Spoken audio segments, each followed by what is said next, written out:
Welcome back to the Command Your Brand Show. I am your host, Jeremy Ryan Slate, the CEO and co-founder of Command Your Brand. We help our clients to make a big impact using new media. You can grab our new podcast book over at bestpodcastbook.com. Reminder, if you're brand new to this channel, like this video, leave us a comment, and smash that subscribe button if you want to command your brand. And guys, I'm very excited for the conversation we're going to have today because I know my life has changed a little bit in my late 30s, but as you know, fitness has always been a huge part of my life. I was kind of a walking muscle in my 20s. In my 30s, I'm just in much better shape. And our guest today is somebody that's helping busy CEOs to really perform high and make this all work out. So Mauro Stara, thanks for hanging out with me today, man. Thank you for having me on. So I want to know first and foremost, man, like what's your story? Like, what got you into this whole world and what got you looking at, why to, CEOs really getting in better shape? So I used to work in banking for 5.5 years in Switzerland. But by the way, I just saw an article today how a lot of Wall Street guys are getting ripped. I don't know if you saw it on Bloomberg. It was on the no, I didn't see it. Page. Yeah, so it looks like my ex-colleagues are catching up on the trend there. But yeah, well, I would hope so, man, because I think the banking, the other side of banking in the 80s, man, was a rough world, and I think now they're starting to pay attention to health a little bit. Yeah, and they'll benefit a lot from that down the road. But going back to my story, I was in banking in Switzerland for 5.5 years, and I ended it in risk management.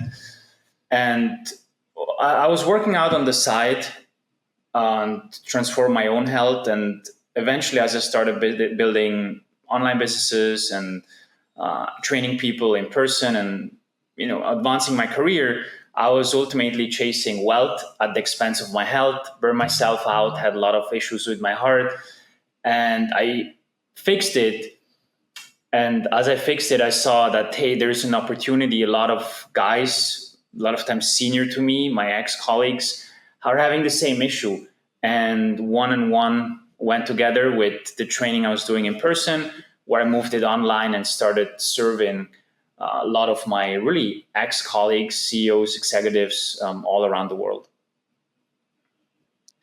So the thing I'm interested to, because you have an interesting viewpoint on this as well. And I guess the thing I've struggled with, Mauro, is like for me personally, like fitness has always been a thing, right? Like, so I don't have the other side of it. Like I've gotten up at, not that I like it, but I've gotten up at 5 a.m. and worked out if I had to, or done whatever I had to do to make it work.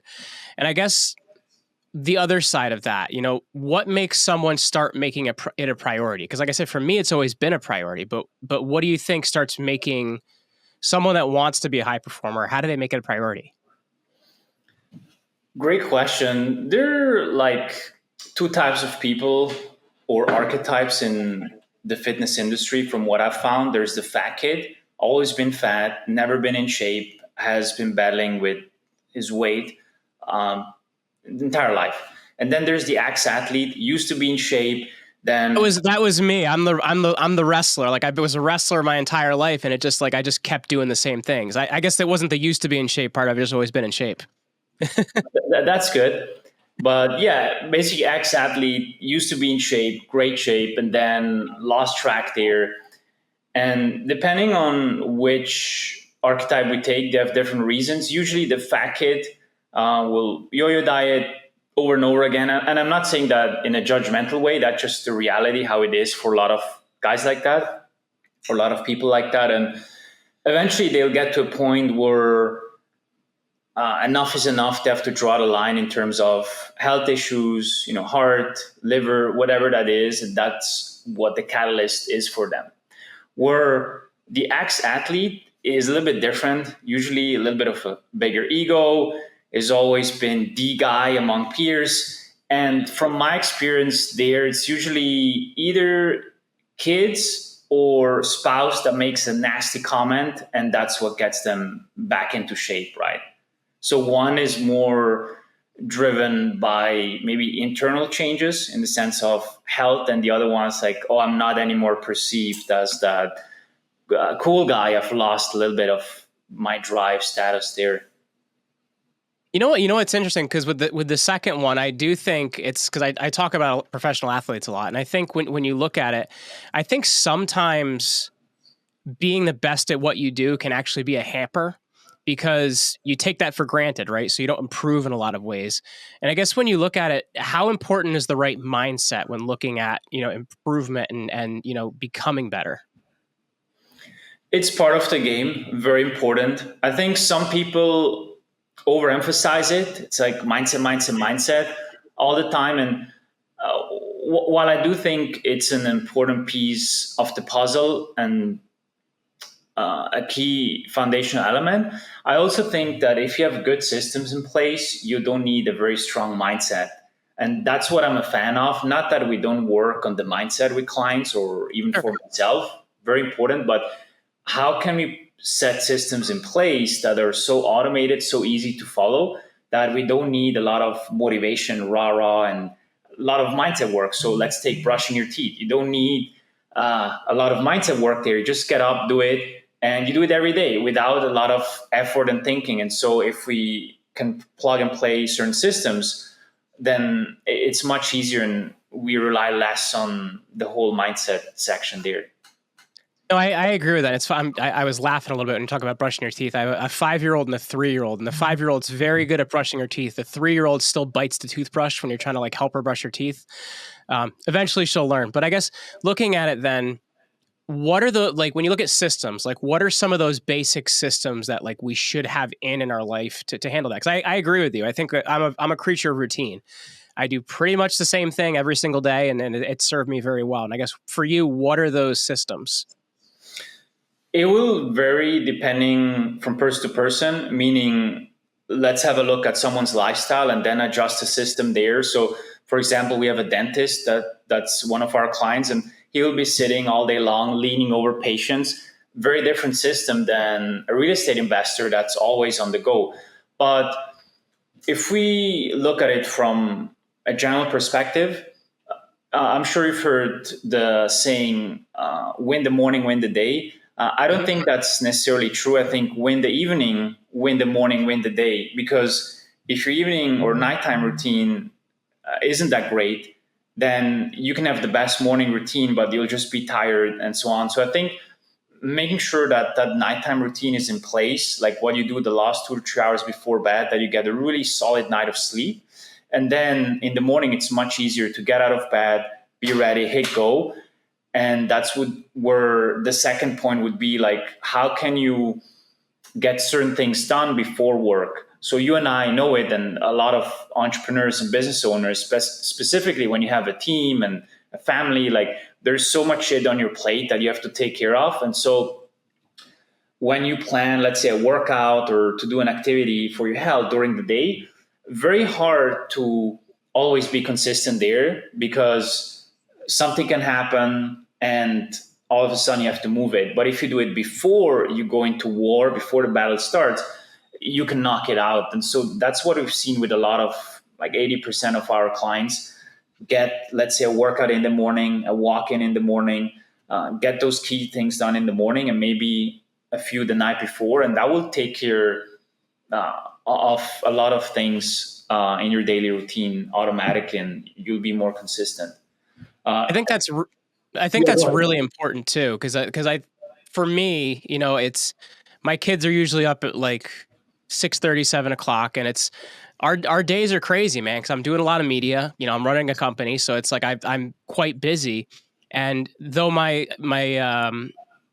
max weight is suffered by working out earlier in the morning, I don't have the same strength early in the morning, but it's really been great to get it done because the day does get away from you. And I think that is one of the hardest things. And especially for most people, like you're not going to work out at night either, because number one, it's going to be hard to fall asleep, right? Because your body's kind of, pumping and everything else.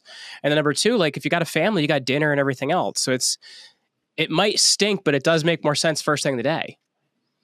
I agree. And also the longer the day goes, the more decisions you need to make, the more willpower is used. So if you push it out, eventually it will be, let me do it tomorrow, let me take care of it later. And that cycle will just repeat itself versus first thing in the morning, you get it done. Plus you feel great. You've accomplished something for yourself. And it just creates a very, very positive feedback loop. The other thing I would add to when you talk about systems is food or nutrition. So we like to triage it in like 3 steps or 3 ways. Do you prep your meals yourself? Do you want the meal delivery service, or are you going to eat out? And depending what someone picks, that's what I think is really helpful then to create a system. And sometimes it's a mix of all three, right? But everyone needs to be clear. Will I be meal prepping? Most guys don't do that, and they don't have to. Will I get a meal delivery service? Okay, let's set that up that the meals arrive every Monday or every Sunday, whatever day, and they fit exactly into the nutrition strategy that we prepare together. Or are you eating a lot out with clients in restaurants, dinners? Good. Are those the same restaurants? Do they change all the times? And the more information we have, the more we can create a system. So the more really we have patterns that we can identify, the more we can create a system that match those patterns. The more patterns, the more systems, and the better the system. And then it just becomes automation. Oh, I go to a sushi place. These are my 3 things to order. Oh, I'm traveling to New York. Good. Here's what I need to pack and do. And eventually it just becomes automation and you keep the results. I think that's really important too, because I know for myself, I can look at just about any menu. Just about, there's sometimes it puts you in a rough spot, but I can look at just about any menu and know like, okay, I can have these 3 things and I'm in good shape. I'm curious, like when we look at like nutrition timing, what's your opinion on nutrition timing? Because I know for me, it's changed a lot since, I was a power lifter in my early 20s. So I was, eating every 2 hours, and I'm not a big guy. So I'm 5'7". I was weighing it at 220 and 8% body fat. And, now I'm 160, but my timing is I was 2 hours before, I'm 3 hours now. How do you feel about nutrition timing? Does it matter that much? Or how do you look at that when you look at meal timing? One of the first books I read, or one of the first guys I follow when I really dived deeper into nutrition, was Dr. Eric Helms. I don't know if you're familiar with him. I'm not familiar. No, I'll have to check him out. Yeah, great guy, very smart. And he had that nutrition pyramid that almost every fitness coach uses, where at the bottom there's like adherence, how much you adhere to the plan, calories, macros, micros, and like meal timing is right at the top with supplements. So very low priority. And for years, kind of treated it like that. Low priority, let's neglect it. And everyone, including myself, tends to focus on quantity. How much you eat, calories in, calories out, any macros, and so on. And eventually I realized, okay, the meal timing may have less of an impact directly, which is true, but indirectly, it has a massive impact. So when you eat, when you eat will have a massive impact on how much you eat and even what you eat. So for example, they did a study, 2 groups, they split them up in 2 groups. I think 500 calories they gave to each group. Group 1 had cereals with some milk for breakfast, 8 a.m.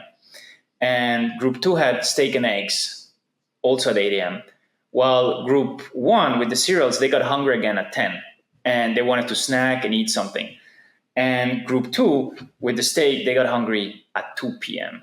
So wow. 4 hours later, same calories. So yes, calories matter. They're more important in the big scheme, but when you eat something will have an impact when you want to eat again, how much you want to eat of it. So very, very important when it comes to meal timing. And we like before we get off of that, I do want to ask you one question there, because that makes me think about it. And maybe I'm looking too far into it, but when you look at the steak and eggs and the amount of time that took to burn off, is that due to fat content, protein content, or what's the thing that's causing to feed the body longer? It's not one thing. There are like 2 primary mechanisms. One is the protein. So higher protein takes longer to digest, takes more stomach acid, keeps you full. Compared to mainly those carbs that you had. And number 2, the steak and eggs are pretty much protein and fats, very little carbs, where the cereal's high carb. And what happens is when you eat carbs, your blood sugar goes up. And when your blood sugar goes up, your pancreas will release insulin to lower the sugar. And the curve will be sugar up, insulin is released, sugar down. When your blood sugar levels go down and they drop, then automatically you'll be craving, you'll be hungry, and you'll have an energy crash. So what do? Well, most people then grab a coffee, and want a snack. And that's how you get into that snacking roller coaster, which, you start eating, snacking all the time, and you're never satisfied. You're always craving and hungry because you're on that blood sugar roller coaster all day long. And it's very hard then to not overeat. So you put yourself in a spot where you're overeating just because you picked the wrong time to eat that specific meal. So, I guess I took you a little bit off track of where you were headed after talking about breakfast, or did we get there, or where were we going after that? Yeah, we're kind of going in that direction there. Yeah. And when I say the wrong time, I prefer to move carbs to dinner. So really stay protein heavy with fats. And if we have carbs, a little bit of veggies or non-sweet fruits like an avocado, cucumber, for example, for breakfast and lunch if someone has breakfast, and then cycle those carbs to dinner.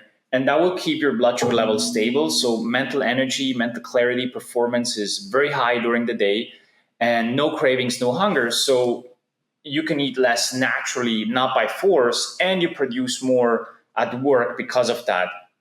Now, that's mainly for someone that's cutting. When you're bulking, you know that very, very well with 40 pounds? 220, man. I was like a walking muscle. Yeah. So you know that very well. You want to eat more than, you basically have to reverse that and mix it up a little bit. But most people that will probably listen to this, and most people in America, they need to lose weight. So we can keep it on that team there. So that's number one. And number two is when you work out, you want nutrients to be fast in and out of your blood. So I like to focus on having protein, carbs right before the workout. So let's say 45, 60 minutes prior and right after, and avoiding or minimizing fats around the workouts, because fats. Now, does it matter what kind of carb you're having? Like more like a waxy maize or something like that? Or does it matter like what the carbohydrate is before? Well, you always want good quality, but the carbs before, when we look at studies, don't matter that much, even though starches tend to give you the best results. So let's say rice or some potatoes. But after, the research is very clear that fructose doesn't help that much. So if you have fruits, they're typically 50% glucose, 50% fructose. They don't help that much for post-workout recovery, where glucose will be much more beneficial, and you have that in starches.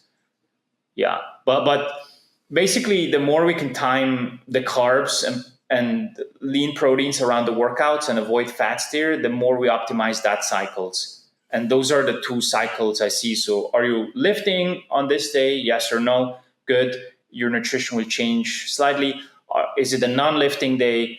Okay, then it will be slightly different there. And that's how I like to approach meal timing, and then be more specific on those 2 days. So let me ask you this, guy. I saw you wrote a Facebook post about this earlier. And we're looking at like protein content, right? Like I've always been a big believer, and it depends at like kind of what my goal has been, but it's usually between 1 to 1.5 grams of protein per pound of body weight. And I guess when you look at it, what's been, the recommendation that we should see based on our goal of like what our protein content should be?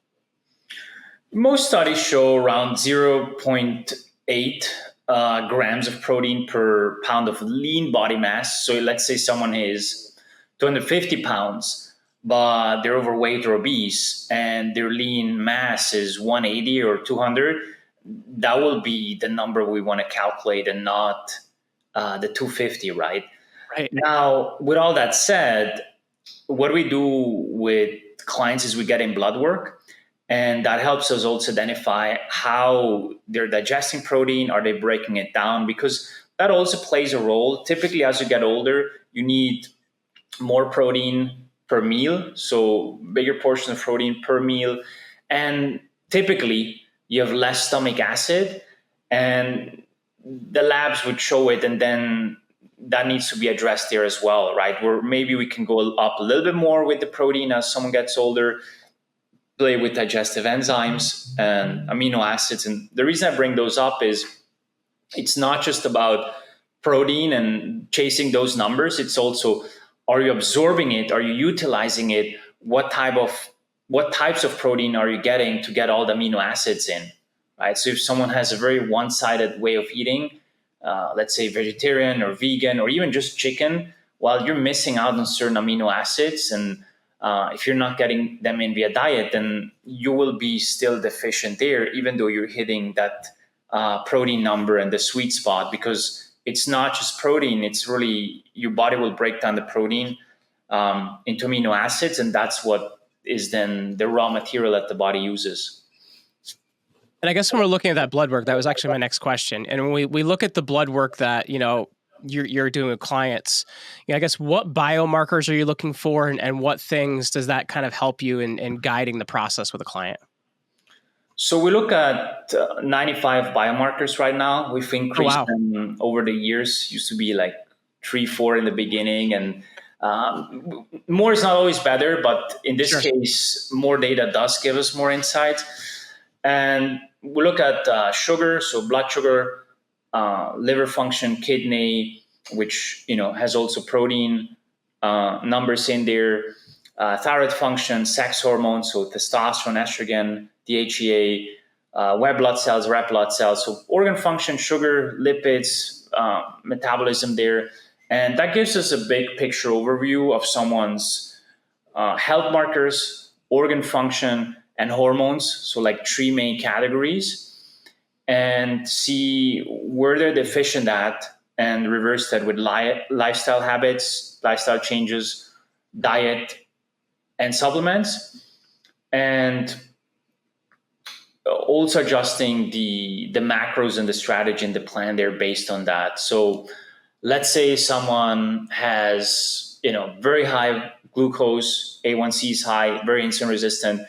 Typically, they will respond better to a lower carb diet. I know a lot of people say like, oh, it doesn't matter, it's all calories. Well, quality matters. When we look at the very big studies, yes, but I've seen smaller studies, and I've seen with the clients, they drop more, they feel better, they digest food better, they sleep better. So it does matter. Let's say someone has very low insulin, they will respond better to high carb diet. And then we can look at lipids. If their cholesterol is super high, LDL, HDL, whatever marker that is. If they have a very fatty liver, are they not digesting fats? Okay, why are they not digesting fats? I don't want to get too much in the weeds here. Oh, sure. That makes sense. I guess one question I had for you off of that then, Mauro, is like, and you've probably seen this, but there's been a lot of talk in the media about like testosterone levels in men, and like, is it dropping across the board from kind of where it was, 10, 20, 30 years ago? I'm curious, is that something you've seen? And is that like an additional thing that, guys have to work around now as they're looking at getting healthier and kind of being in better shape? Yes, absolutely. You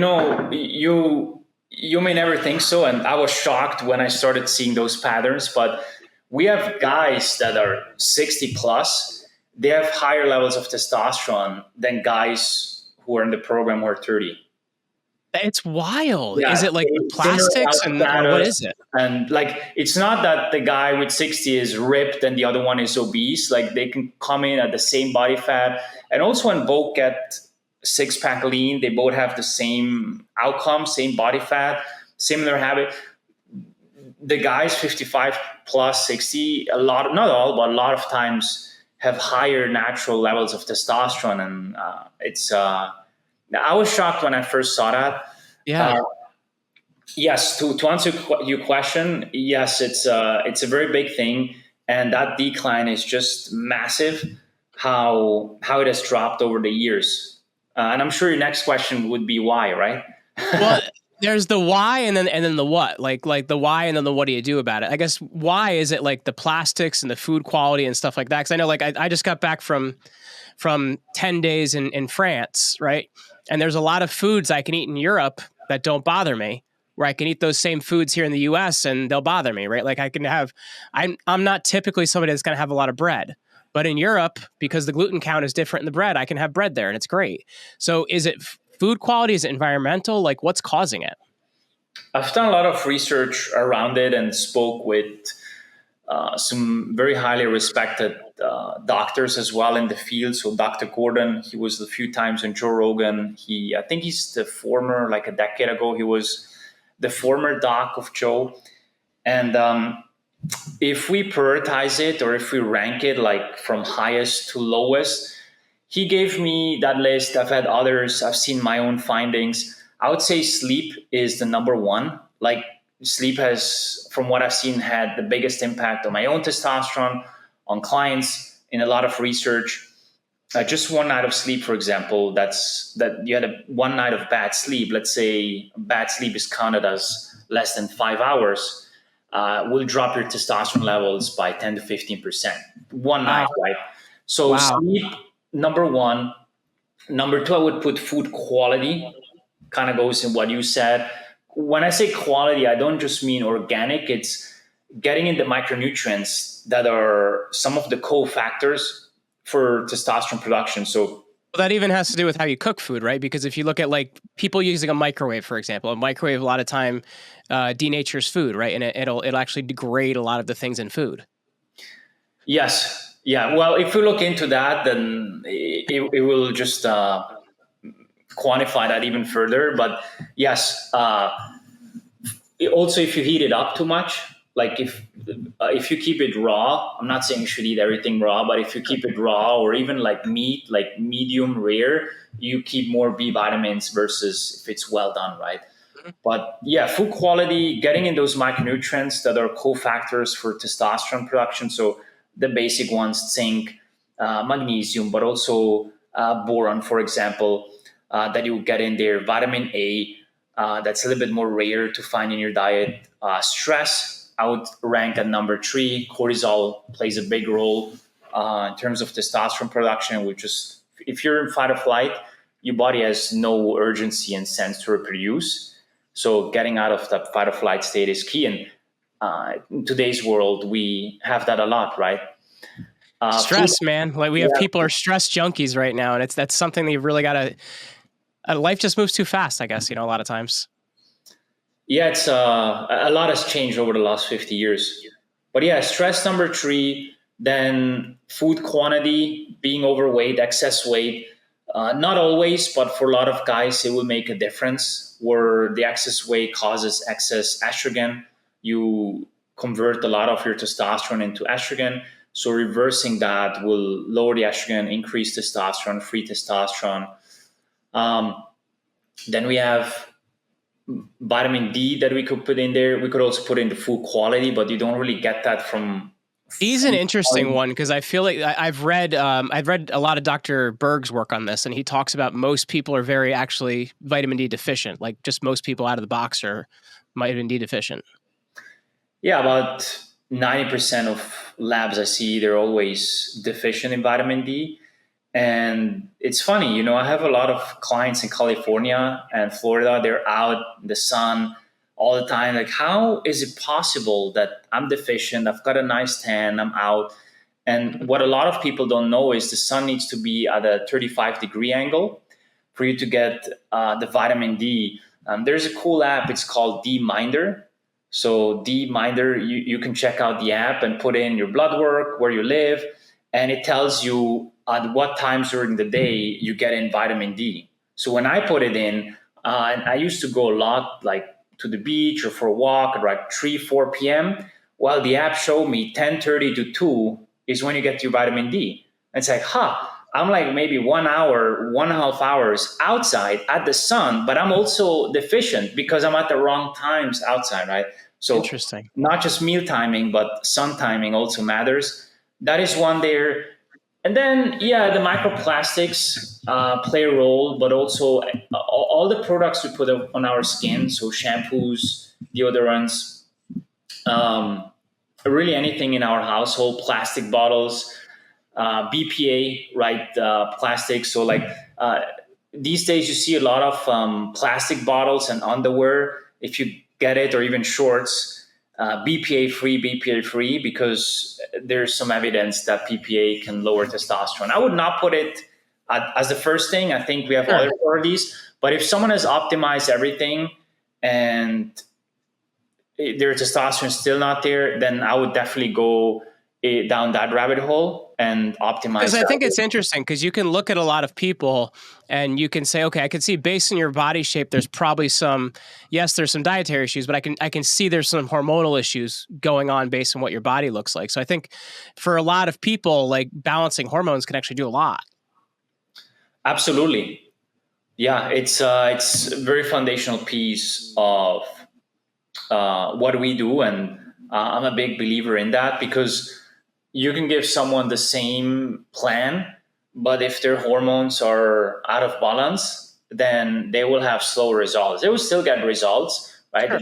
Yes, you have to work out, you have to move, you have to eat better, but if someone has very low testosterone, very low thyroid, their metabolic rate is slower, their ability to build muscle is slower, and also their drive, their motivation, how they feel is going to be a lot less. So if we take like skinny fat guys, right, usually it's their testosterone is very low, and you see that they don't push themselves that much in the gym.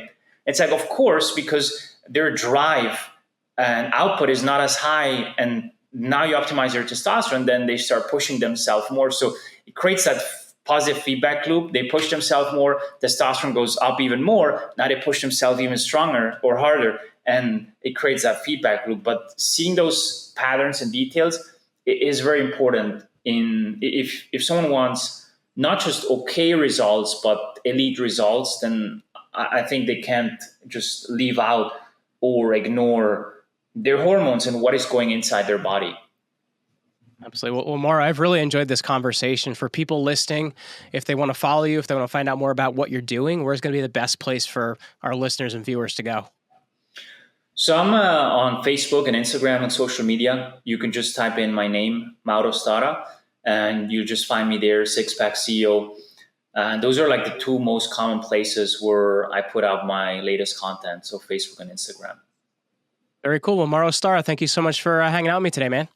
Thank you for having me on. It's been a pleasure.